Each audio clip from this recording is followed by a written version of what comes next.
Hello बच्चों, let's see the question. A 1 kg ball falls from a height of 25 centimeter and rebounds up to a height of 9 centimeter. The coefficient of restitution is.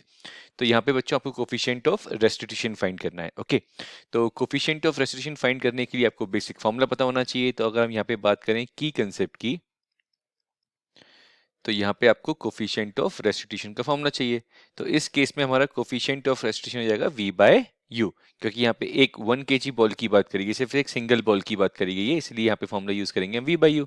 अब यहाँ पे जो पहला basic concept है वो तो हमने लगा दिया, बट सेकंड जो बेसिक कंसेप्ट यहाँ पे लगाएंगे बच्चों, वो हम लगाएंगे न्यूटन की equation of motion.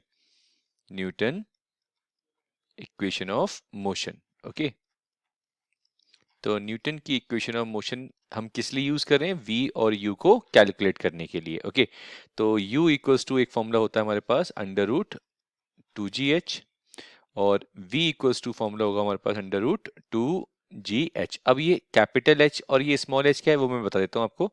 Capital h है बच्चों यहाँ पर जो इनिशियल हाइट है यहाँ पर, ठीक है, इनिशियल हाइट है. तो ये अपनी कितनी थी? 25 सेंटीमीटर. इसको हम मीटर में 0.25 मीटर लिख सकते हैं.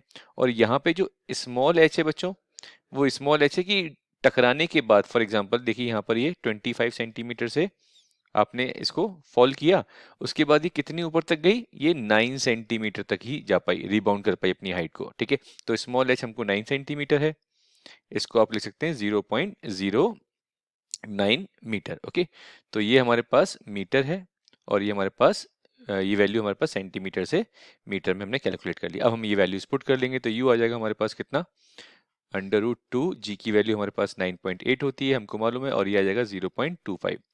इसी तरह v आ जाएगा बच्चों हमारे पास अंडर रूट 2 इंटू 9.8 इंटू 0.09. ठीक है, ये हमारे पास v और u आ चुका है, फॉर्मूले में पुट कर देंगे, तो e इक्वल्स टू आ जाएगा हमारे पास under root 2 into 9.8 into 0.09 divided by under root 2 into 9.8 into 0.25.